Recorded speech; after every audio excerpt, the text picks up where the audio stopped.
అంటే ఇతను వికాస్ కాదు, రుద్రవర్మ కొడుకు విజయవర్మనా? కాదు నాన్న, వికాసే.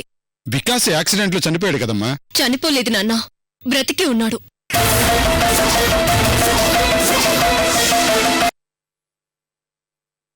నాన్న, ఈ కూతురి ఎడబాటు మీతో ఇలా మాట్లాడిస్తుందని నాకు అర్థమవుతుంది. మీ బిడ్డ కష్టాలు పడుతుంటే మీరు చూడలేకపోతున్నారు. శక్తిని మించి బరువు మోస్తుందని భయపడుతున్నారు. ఈ కష్టాలైనా కన్నీళ్లైనా ఎవరూ పెడితే రావు నాన్న.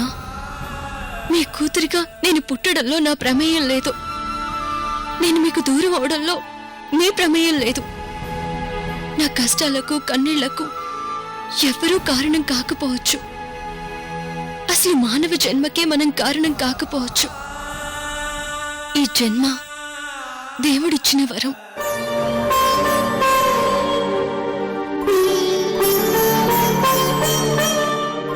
ఈ జన్మకి ఈ రూపంలో ఆ దేవుడికి సేవ చేసుకునే అదృష్టాన్నిచ్చాడేమో. అందుకే ఆ దేవుడు నన్ను ఇక్కడికి రప్పించాడేమో నాన్న.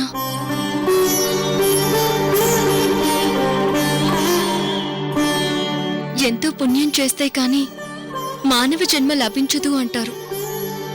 ఆ భగవంతుడు ఇచ్చిన ఈ జన్మను ఆయనకి రుణం తీర్చుకునే అవకాశంగా వచ్చిందేమో.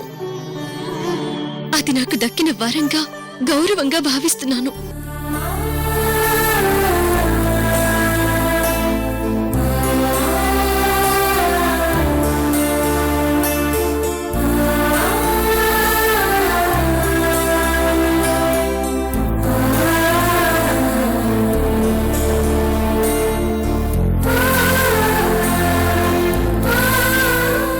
తండ్రిగా నాకు జన్మనిచ్చారు. నడవడిక నేర్పించారు. చదువు నేర్పించి నన్ను సంస్కారవంతురాల్ని చేశారు. శివరామరాజు తాతయ్య నన్ను ధీరురాలు అన్నారు, సద్గుణవంతురాలు అన్నారు. అది నా గొప్పతనం కాదు నాన్న. మీ రక్తంలో నుంచి ఈ బిడ్డకు వారసత్వంగా వచ్చిన గొప్ప సుగుణాలు నాన్న. ఆస్తి ఐశ్వర్యాలు ఇవ్వకపోయినా తండ్రిగా ఒక గొప్ప వ్యక్తిత్వాన్ని నాకిచ్చారు. ఇంతకంటే ఏ బిడ్డకైనా ఇంకేం కావాలన్నా?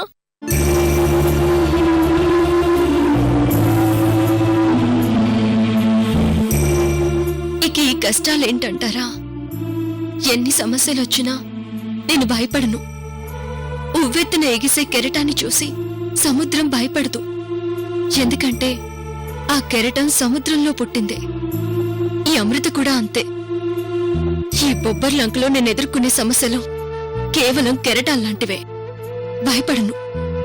ఓర్పుగా ఉంటూనే నిత్యం పైకెగిసే కెరటాన్ని ఒడ్డు అడ్డుకోగలదు. నేను అంతే. ఓర్పుగా ఎదుర్కొంటాను నాన్నా.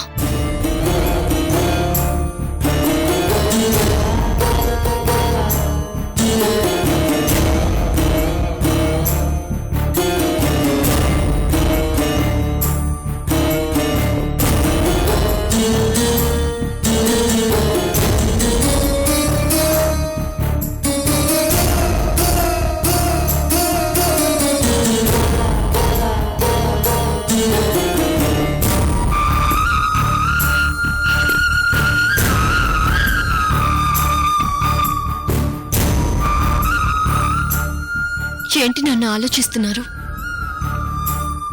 నువ్వు ఎంత ధైర్యంగా చెప్తున్నా అంతా అనుకున్నట్టుగా జరుగుతుందా లేదా అని భయంగా ఉందమ్మా. ఆ వికాస్ ఎంత దుర్మార్గుడో మాకు తెలుసు. వాడు నిన్ను వదిలిపెట్టాడమ్మా, వదిలిపెట్టాడు. వాడెంత దుర్మార్గుడైనా వాణ్ణి వదిలిపెట్టను నాన్న. నా జీవితాన్ని నాశనం చేశాడు. రేణుక తండ్రిని చంపేశాడు. రేణుకని అనాథని చేసి తనకంటూ ఒక జీవితం లేకుండా చేశాడు. ఇలా ఒకటేంటి, వాడు చేసిన దుర్మార్గాలకు వాడిని నిలువున చంపేసిన పాపం లేదు. అయినా సరే చట్టు ప్రకారం వెళ్లి వాడికి శిక్ష వేయించాను. అయినా మళ్ళీ తప్పించుకున్నాడు. పగుబట్టి ఇక్కడికొచ్చాడు. ఎప్పుడు వాణ్ణి వదిలేస్తే మళ్ళీ వాడు దొరకడు నాన్న. అందుకే వాడిక్కడి నుంచి పారిపోకుండా ప్లాన్ చేశాను. ఒకవేళ వాడు ఈసారి కూడా పోలీసులకి దొరకకుండా తప్పించుకుని పోతే పోలీసులకు వాడు దొరకలేదంటే వాడి చావు నా చేతుల్లో ఉంటుంది.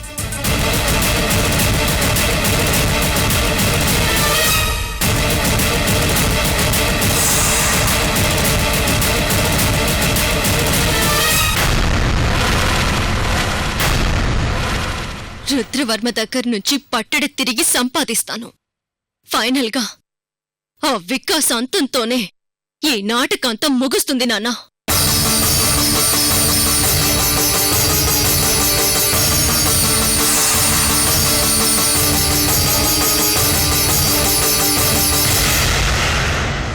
అంతవరకు మీరు సహనంగా ఉండండి. ఏం జరుగుతుందోనని భయపడకండి. అన్నీ నేను చూసుకుంటాను.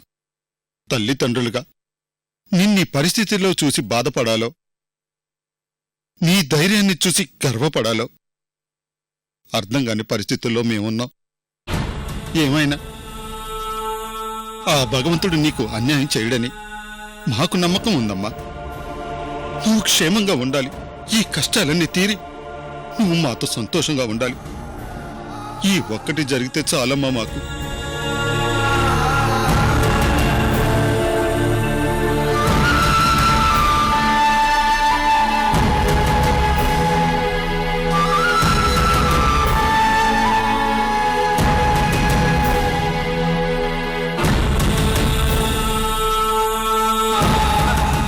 సీతారాముల దయవల్ల అన్నీ అనుకున్నట్టుగా జరిగితే నేను మీతో కలిసి సంతోషంగా ఉండే క్షణం కోసమే నేను ఎదురు చూస్తున్నాను నాన్నా.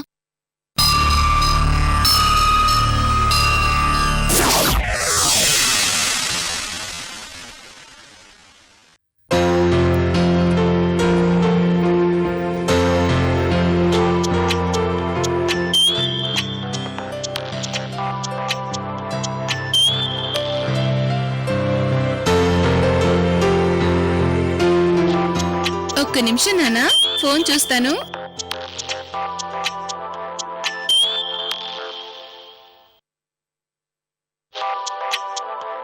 చైతన్య. హలో చైతన్య. ఎలా ఉన్నావు వదినా? నేను బానే ఉన్నాను చైతన్య.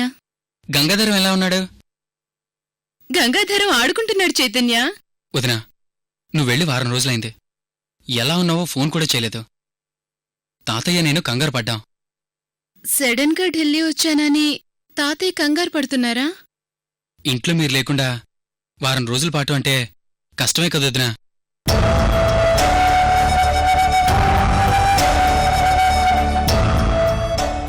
మీరు మనసులో ఏదో బాధపడుతున్నారు. అసలేం జరిగిందో తెలుసుకోవచ్చా వదినా? అయ్యో చైతన్య, నాకేం కాలేదు. మరి సడన్ గా ఢిల్లీకి ఎందుకు వెళ్లారు?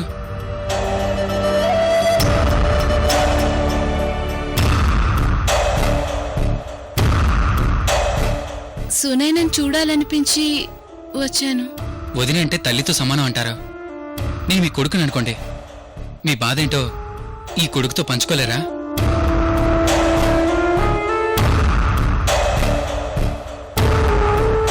ప్లీజ్ వదినా.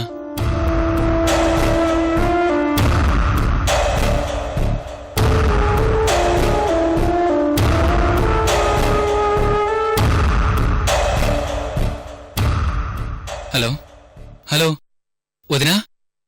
ఆ చైతన్య, ఈరోజు సాయంత్రం నేను బయలుదేరొస్తాను. ఇంటికొచ్చిన తర్వాత అన్ని విషయాలు తాతయ్యతో మాట్లాడతాను, సరేనా? అయితే సాయంత్రం బయలుదేరుతున్నారు కదా వదినా? బయలుదేరుతున్నాను చైతన్య. వదినా, గంగాధరానికి నా ముద్దులు చెప్పండి. అలాగే, బాయ్.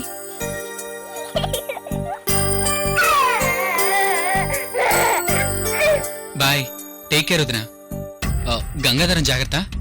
అలాగే చైతన్య, బాయ్.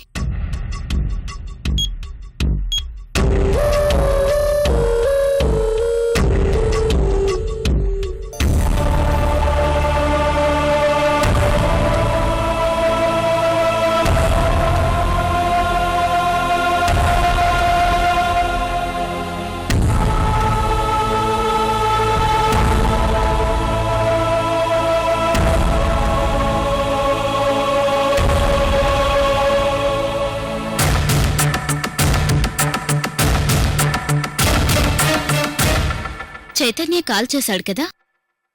అవును. చూడు రేణు, నీ మనసులో ఏముందో వాళ్ళకు తెలియకుండా నువ్విలా బాధపడితే వాళ్ళు తట్టుకోలేరు. చైతన్య సంగతి నాకు తెలుసు. He is a nice guy. ఆ దేవుడు నాకు మంచి భర్తనివ్వకపోయినా మంచి మరిదినిచ్చాడు సునైనా. సరే, మరి హైదరాబాద్ వెళ్తావా? చైతన్య కంగారు పడుతున్నాడు. ఈవినింగ్ ఫ్లైట్కి వెళ్తాను. సరే, నేను టికెట్ బుక్ చేస్తాను. అలాగే. మరిప్పుడు ఎక్కడికి వెళ్తున్నావు సునైనా? కోమాలో ఉన్న పేషెంట్కి ట్రీట్మెంట్ చేయడానికి వెళ్తున్నాను రేణు. సునైనా, నేను ఇన్ని రోజులు మూడీగా ఉండటానికి కారణం ఇప్పుడు నీకు చెప్తాను. చెప్పు రేణు. వికాస్ శిక్షపడి ఖైదీగా ఉన్నప్పుడు తప్పించుకుని పారిపోతూ యాక్సిడెంట్లో చనిపోయాడు. అవును, నాకు తెలుసు. వికాస్ చనిపోయిన వారం రోజుల తరువాత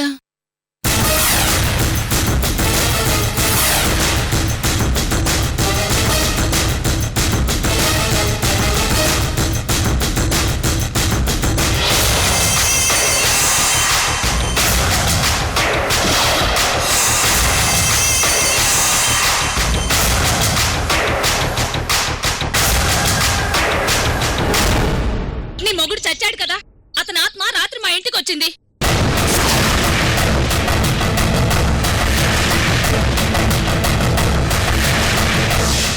నీ మొగుడు చచ్చాడు కదా, నువ్వు బొట్టెందుకు తీయలేదు? గాజులెందుకు తీయలేదు?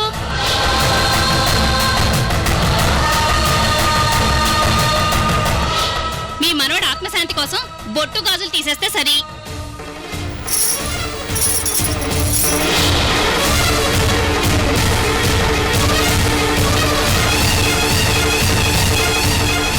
అలా వికాస్ ఆత్మరూపంలో కనిపిస్తున్నాడని అందరూ కంప్లైంట్ చేశారు.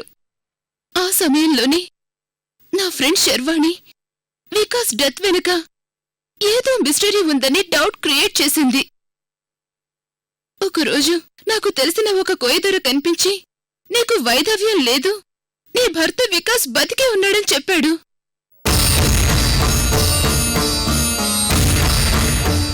నీ ప్రాబ్లం ఇప్పుడు నాకు అర్థమైంది. వికాస్ బ్రతికే ఉన్నాడని నువ్వు మనసులో పదే పదే ఆలోచిస్తూ మదన పడుతున్నావు. నీ మూడ్ పాడు చేసుకుంటున్నావు. ఎడ్యుకేటెడ్ అయ్యుండి నువ్వివన్నీ ఎలా నమ్ముతున్నావు? లేదు సునైనా, ఆ కోయదొర ఏం చెప్పినా జరుగుతుంది. అతను నిజమే చెప్తాడు.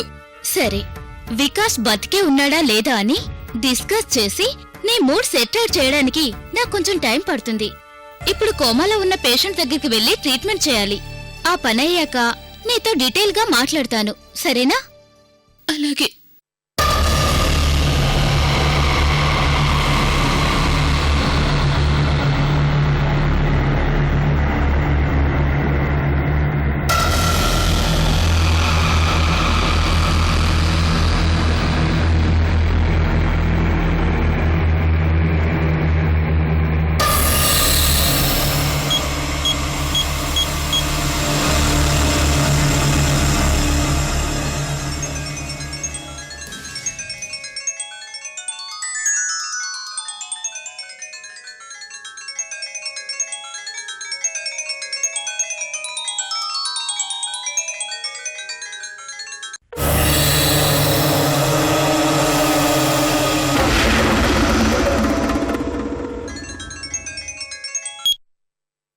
హలో. హలో డాక్టర్, నేను జెస్సీని. ఆ జెస్సీ గారు, నేను మీ దగ్గరికి బయలుదేరాను. హాఫ్ అన్ అవర్లో మీ ఇంట్లో ఉంటాను, ఓకేనా? Thank you doctor.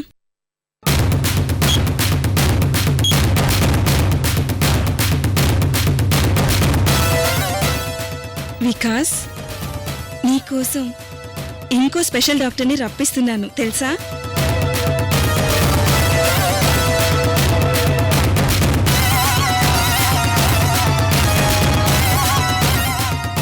రేణు, నేను వెళ్తున్నాను. అలాగే. ఉమ్.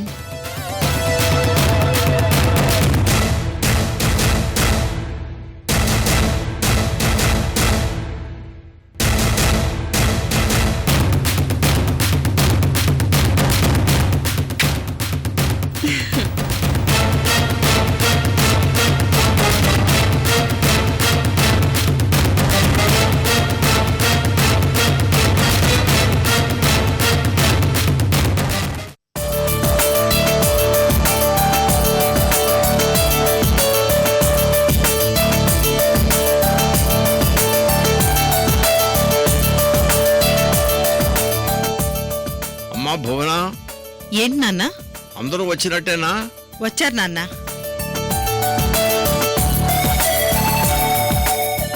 ఎవరో మిస్ అయినట్టున్నారే. ఎవరో ఏంటి, మీ అల్లుడు గారే మిస్ అయింది. అల్లుడు గారు ఏరి? ఉదయం నుండి ఆయన బాత్రూమ్ ని బెడ్రూమ్ చేసుకుని అక్కడే అటు ఇటు తిరుగుతున్నారు. అదేంటమ్మా? అదే నాన్న, లూజ్ మోషన్స్. ఓ అదా.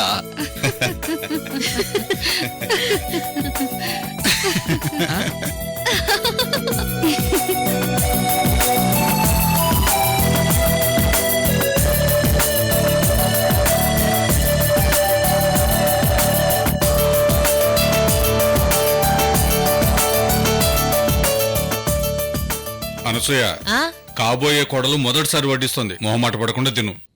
మొహమాటం కాదండి, దేవుణ్ణి మనసులో ప్రార్థించుకుని మరీ తింటాను. మధ్యలో ఆయన ఎందుకు కలుపుతావు? ఎందుకంటే రేపు పెళ్ళయ్యాక ఈ అత్తగారికి ప్రతిరోజు ఇలాగే కమ్మగా వడ్డించాలని కోరుకుంటూ తింటాను. కోడలి కోసం మీరెంత తపన పడుతున్నారో నాకు అర్థమవుతుంది అత్తయ్య. అలాంటప్పుడు మీ అబ్బాయికి పెళ్లి చేయకుండా ఇంత ఆలస్యం ఎందుకు చేశారు? లక్ష్మీదేవి లాంటి కోడల కోసం వెయిటింగ్ అమ్మా, అందుకే ఆలస్యం.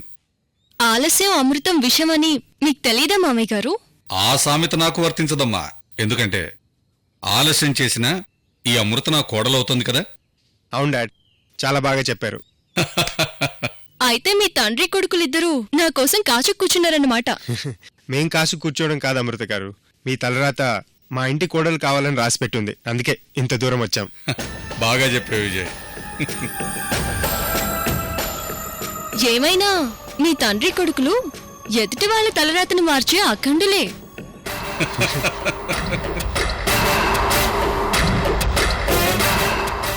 అమ్మా అమృత, ఎవరి తలరాతలో ఎవరు మరచలేరమ్మా. అందరి తలరాతలో పైవాడు రాసిపెట్టే ఉంటాడు. పెద్దయ్య గారు బాగా చెప్పారండి. అవునవును, ప్లేట్ ఇవ్వండి. అయ్యి బాబు, సిద్ధార్థ్ గారు చాలా ఆకలిగా ఉన్నట్టున్నారా? ప్లేట్ ఇవ్వకపోతే నన్ను కుక్కను చేసేలాగా ఉన్నారా? నువ్వు వేపు తాగేస్తున్నా, ముందు వద్దండి బాబు, ఇది తీసుకుని ప్లేట్ కూడా తినేయండి.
పాపం, తన కొడుకు విజయవర్మ అనుకుని ఈ హంతకుడికి ఎంత ఆప్యాయంగా తినిపిస్తున్నారు.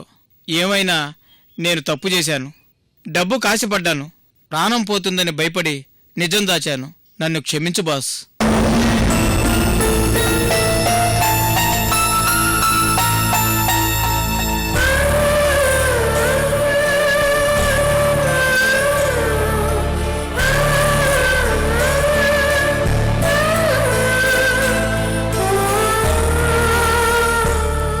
ఏంటి నాన్న అలా చూస్తున్నారు?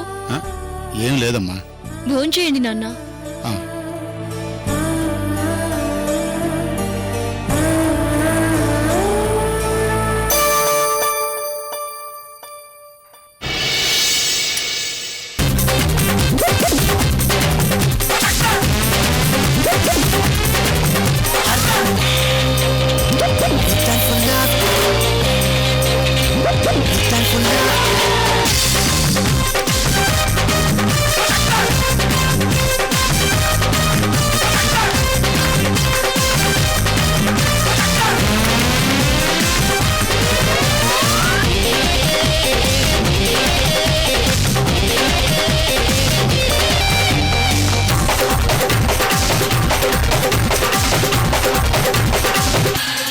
అమ్మా వైజయంతి నువ్వు అవుటమ్మా. తాతయ్య వచ్చి కూర్చోమ్మా.